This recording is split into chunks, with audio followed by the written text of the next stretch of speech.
Баршаңызға қайырлы күн. Бүгін сіздермен осындай әдемі салфетканың тоқылуымен бөлісетін боламын. Егер видео ұнап жатса, лайк басып каналға тіркелуді ұмытпаңыздар. Бұл салфетканы тоқу үшін бізге жіп қажет және ырғақ. Ырғақ номері 1,5. Ал жіп менде 60% мақтадан, 40% зығырдан жасалған.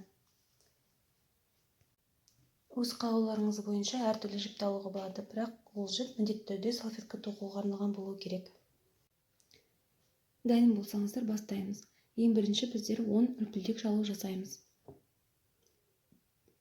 Тоқу аламыз. Бұл бізде жұмысшы жібі. 1, 2, 3,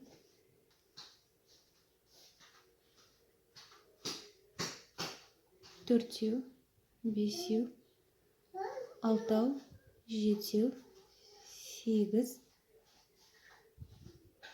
9, 10. Осы 10 үлпілдек шалуды біріктіреміз шеңберге.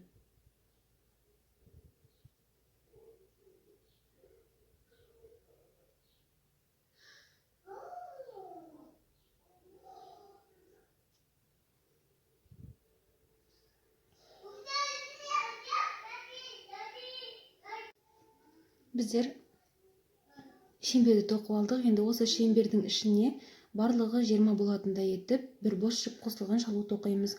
Ол үшін ең алдымен 3 үлпілдек шалу тоқып көтеріліп аламыз. Бұл бізде бірінші қатар болады. Алдымен 3 үлпілдек шалу шаламыз. 1, 2, 3. Бұл бізде бір бос жіп қосылған шалу ретінде есептеледі. Бірінші. Енді осының ішіне 19 бір бос жіп қосылған шалу тоқимыз.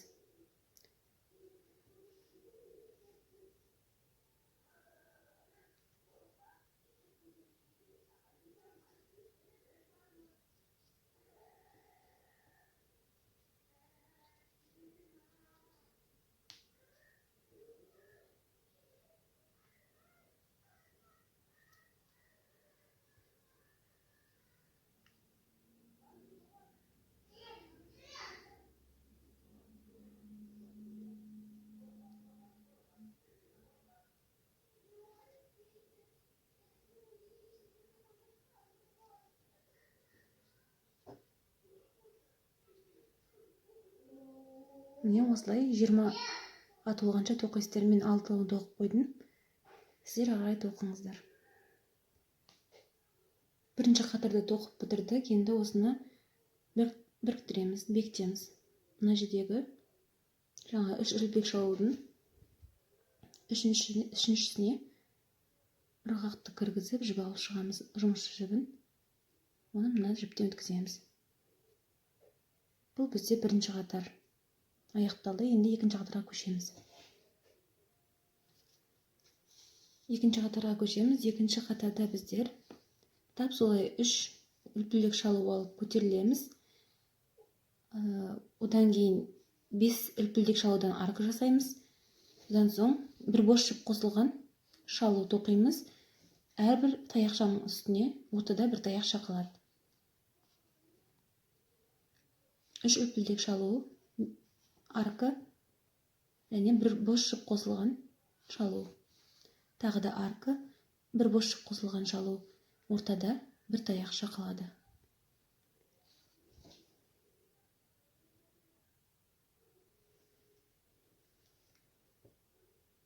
Тағы да 3 үлпілдек шалу аламыз. 1, 2, 3. Үлпілдек шалу арка бұл бізде. 1, 2, 3, 4, 5. 5 үлпілдек шалу арка ретінде жүреді. Енді бір бос жіп қосылған шалу жасаймыз. Жіпті ұрадық. Ортадан бір таяқша қалдырамыз. Келесі таяқшаға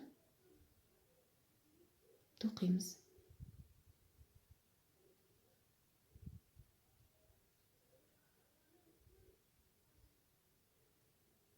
тағы да 5 үлпілдек шалудан арқы 2 3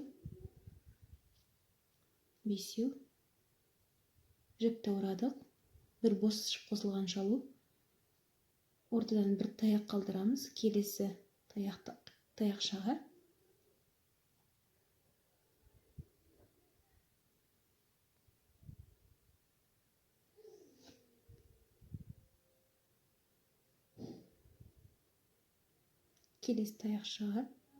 бір бос жіп қосылған шалу жасаймыз, тоқимыз. Тағы да 5 үлпілдек шалу,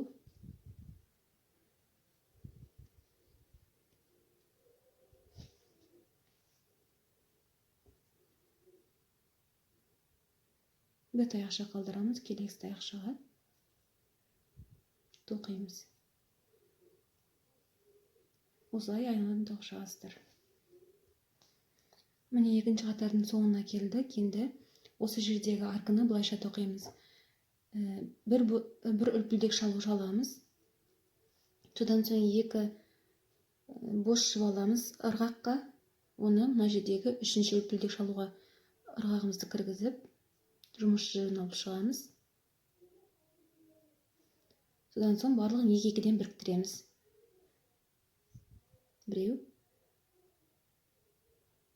тағы да бір біріктірдік, үшінші тағы біріктіреміз. Бұл бізде мына 5 үлпілдек шалудың алмастырады арка. Екінші қатарды аяқтадық, енді үшінші қатарға көшеміз. Енді біз үшінші қатарды бастаймыз. Үшінші қатарда бір үлпілдек шалумен көтерілеміз. Содан соң осы арканың ішіне жай шалу тоқимыз. Содан соң 3 үлпілдек шалу, тап осы арканың ішіне тағы да бір жай шалу тоқимыз. Содан соң ортада 4 үлпілдек шалу, содан соң келесі арканың ішіне бір жай шалу тоқимыз. Бекітеміз жай шалумен 4 үлпілдек шалуды. Содан соң 3 үлпілдек шалу қайта тоқимыз. Осы арканың ішіне қайта жай шалу. Содан соң қайталана береді осылай.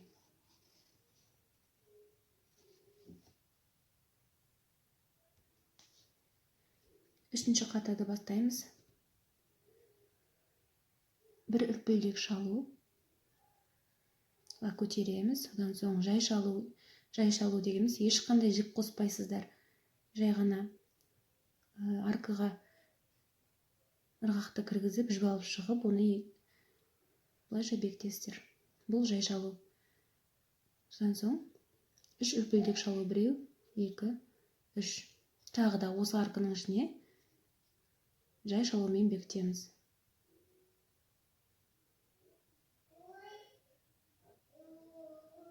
Содан соң 4 үлпілдек шалу аламыз.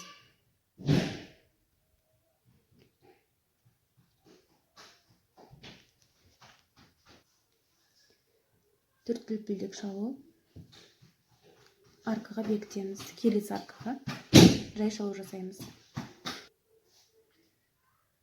Келесі аркаға жай шалу.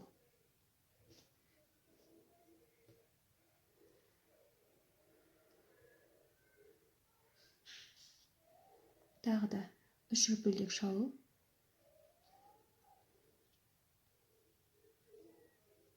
Осы арканың ішіне жай шалу жасаймыз. Жай шалу тоқимыз. Тағы да 4 үлпілдек шалу.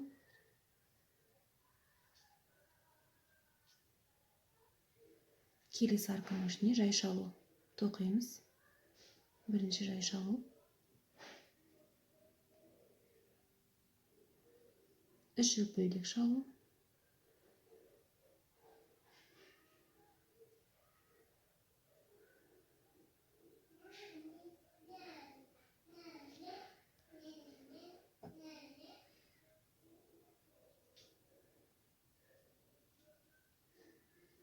Осы арканың ішіне жай шалу тоқимыз.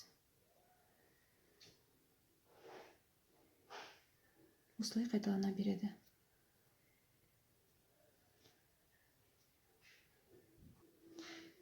Үшінші қатардың соңына келдік. Енді мына жердегі жаңа 4 үлпілдек шалу бар ғой арка. Ең соңында оны былай тоқимыз. бір үлпілдек шалу аламыз. Содан соң ырғаққа бір жіп ораймыз. Оны мына жай шалудың ішіне ырғақты кіргізіп, жұмысшы жібін алып шығамыз. Содан соң 2-2-ден біріктіреміз. Бұл бізде 4 үлпілдек шалудан тұратын арканың орнына жүреді. 3-ші қатарды аяқтадық, енді 4-ші қатарды бастаймыз. 3-ші қатарды аяқталды, 4-ші қатарда біздер 3 үлпілдек шалумен көтерілеміз. Содан соң тап осы арканың ішіне 4 үлпілдек шалудан тұратын арканың ішіне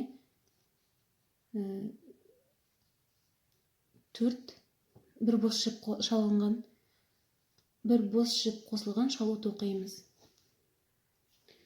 Олардың әрқайсысының арасында бір үлпілдек шалу болады. Содан соң 2 үлпілдек шалу тоқимыз. Тағы да келесі арканың ішіне 4 бір бос жіп қосылған шалу тоқимыз. Араларында бір үлпілдек шалудан болады. Осылай соңына дейін тоқылады. 4-ші қатар 3 үлпілдек шалу, 2, 3. Содан соң тағы да бір үлпілдек шалу аламыз.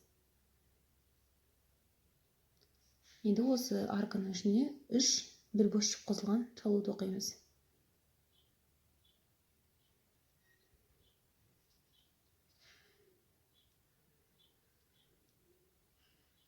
Араларында бір үлпілдек шалуды ұмытпаңыздар.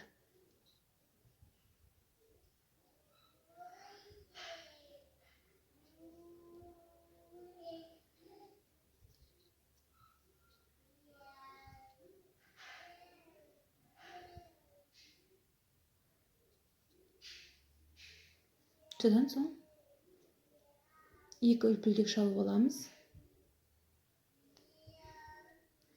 Міне бізде 4 бір бос жіп қосылған шалу шықты.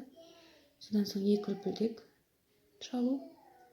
Келесі 4 үлпілдек шалудан тұратын арканың ішіне тағы да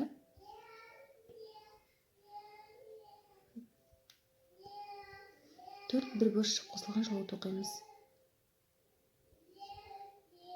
Араларында бір үлпілдек шалудан болады.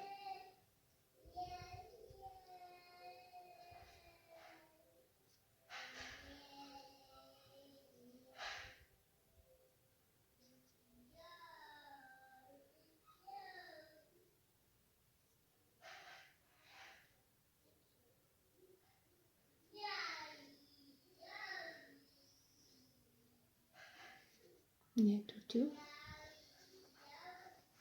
Тағы да 2 үлпілдек шалу.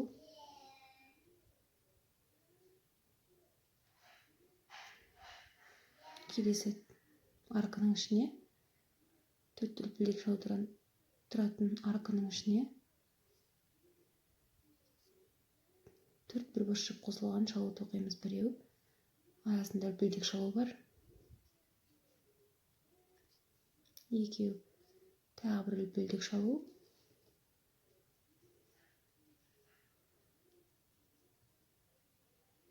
3 бір үлпілдек шалу.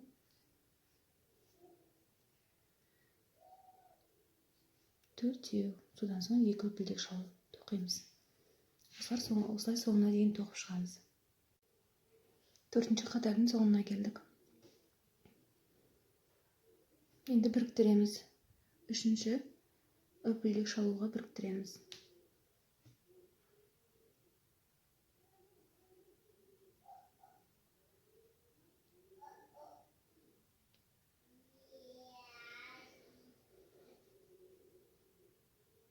Төртінші қатар аяқталды. Енді 5-ші қатарға көшеміз. 5-ші қатарда біздер 3 үлпілдек шалумен көтерілеміз. Содан соң әрбір таяқшаның үстіне және әрбір үлпілдек шалудың үстіне бір бос жіп қосылған шалу тоқимыз. Сонда бізде барлығы 7 бір бос жіп қосылған шалу болу керек. Содан соң 2 үлпілдек шалу, қайтадан 7 бір бос жіп қосылған шалу 2 үлпілдек шалу болып жалғаса береді. 3 үлпілдек шалу 1 2 3.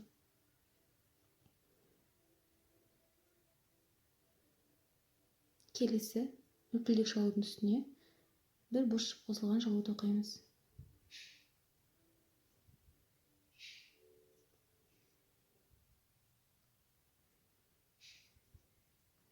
Келесі таяқшаның үстіне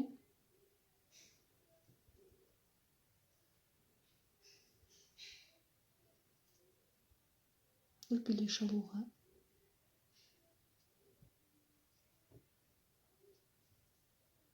таяқшаға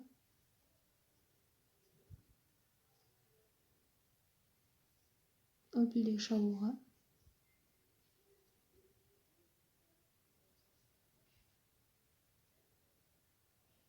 содан соң тағы да таяқшаға.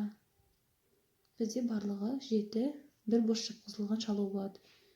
Міне 3 7. Содан соң 2 үлпілдек шалу аламыз. Келесі мына узорға тап солай тоқимыз.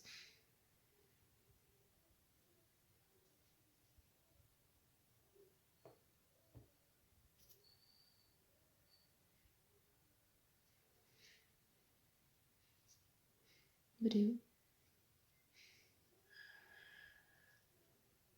екеу,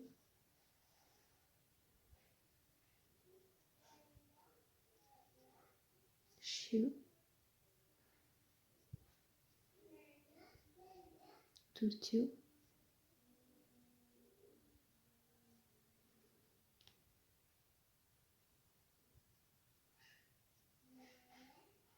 бесеу,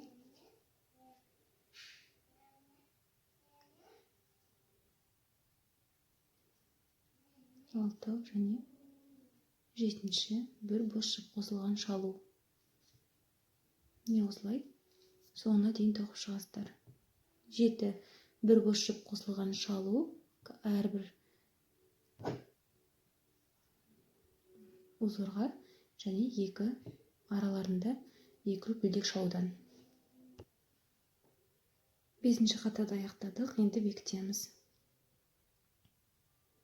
3-ші үлпілдек шалуға ырғақты кіргізіп, жұмысшы жібін алып шығамыз. Оны мына жіптен өткіземіз. Міне бекіттік. 5-ші қатар аяқталды. Енді 6-ші қатарға көшеміз. 6-ші қатарда кішкене өзгешелеу. Мұнда 3 үлпілдек шалу аламыз. Содан соң әрбір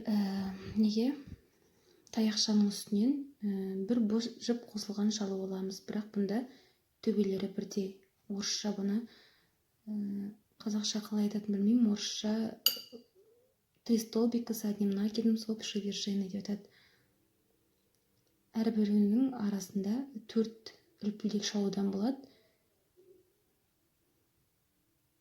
Әрқайсысының төбелері біріктірілген. Мына жерде мұқият қарасаңыздар, бір таяқшадан мына жерде әрбір бір таяқшадан 2 бір бос жіп қосылған шалу шығады. Осылай тоқимыз. Содан соң 5 үлпілдек шалу, қайтадан тағы да осы узорды тоқимыз. 6-ші қатарды бастаймыз. Ең алдымен 3 үлпілдек шалуға көтерілеміз. 2-ші, 3-ші үлпілдек шалу. Содан соң енді қараңыздар, жаңа узорды былай тоқылады. Бір жіп ораймыз.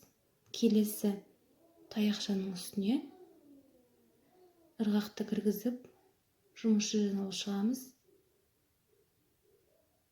Екеуін біріктіреміз. Ырғақта 2 жіп қалады.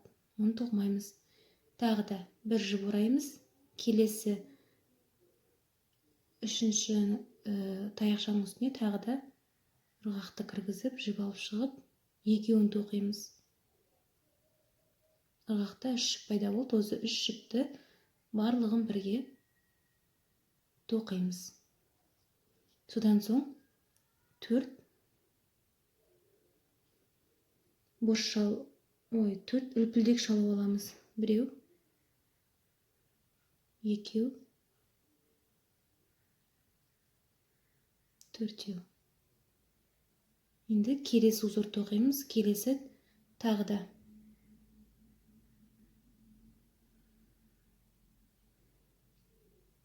Мынандай узор тоқимыз. Міне үшінші таяқшаның үстінен аламыз тағы да. Жаңағы соңғы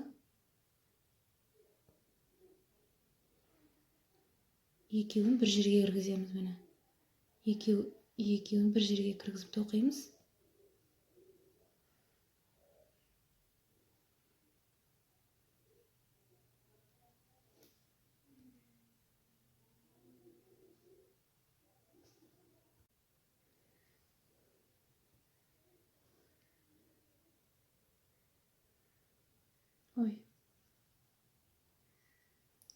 Екеуін қалдырамыз. Екі жіпті қалдырамыз. Тағы да бір жіп ораймыз. Келесі таяқшаның үстінен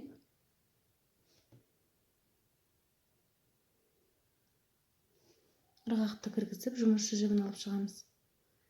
Тағы да екеуін біріктіреміз.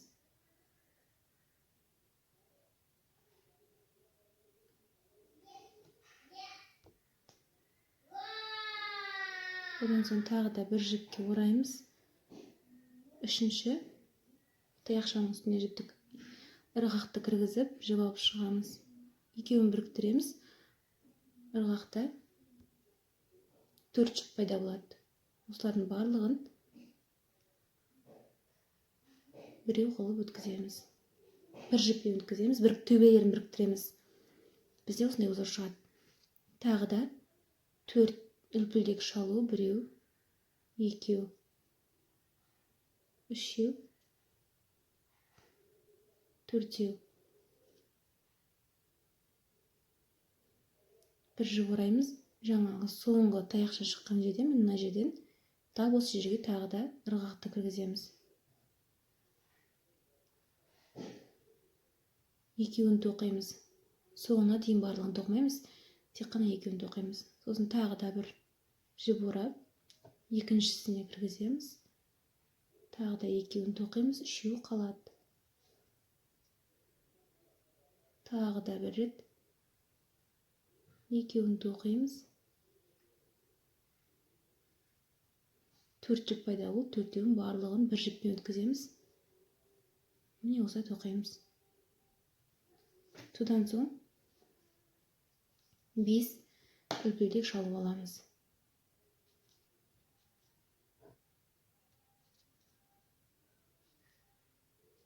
Бес үлпілдек шалу. Келесі мына узордың ішіне тағы да осы узорлап тоқимыз. Бір жіп орадық. Мына таяқшаның үстіне ырғақты кіргіземіз.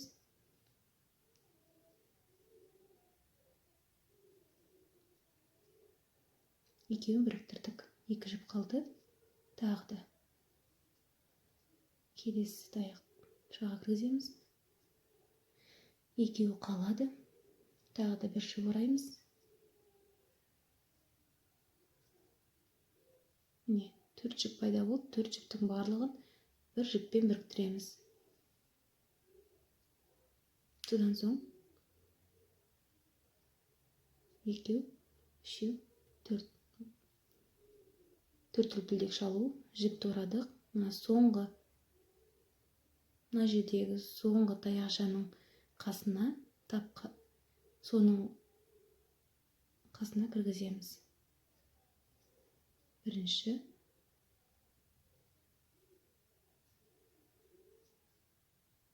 біріншісін, содан соң келесі екіншісін, екеуден аламыз, қалған жіпті қалдырамыз. 4 жіп пайда болды. 4-еуін біріктіреміз. Тағы да біреу, екеу, үшеу, төртеу. Мына соңғы таяқша тұрған жерге қасына кіргіземіз.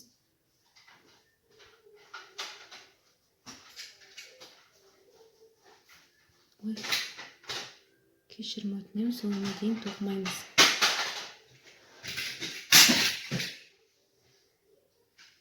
Соны таяқшаның қасына кіргіземіз. Екеуін тоқимыз. Тағы да келесі таяқшаға екеуін тоқимыз, үшеу қалады. Ең соңғы таяқшаға екеуін тоқимыз, төртеу шығады. Төртеуінің барлығын бір жіппен біріктіреміз. Осындай узорлар шығады. Тағы да содан соң 5 үлпілдек шалумен арка жасаймыз. Тап осы узорлар қайталана береді. 6-шы қатырды аяқтадық. Енді оны бекітеміз. Бекіткен кезде соңғы 5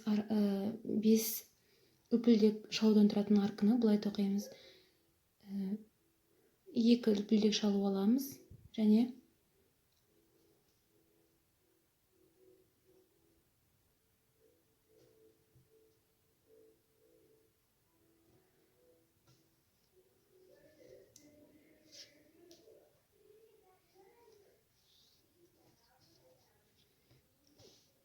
ырғаққа бір жіп ораймыз. Содан соң оны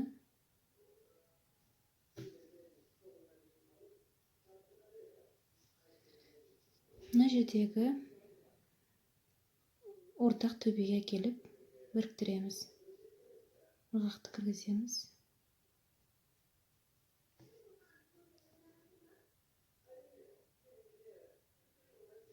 Жіп алып шықтық.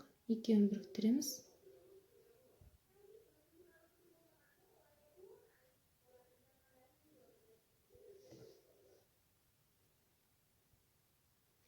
Содан соң қалған екеуін біріктіреміз.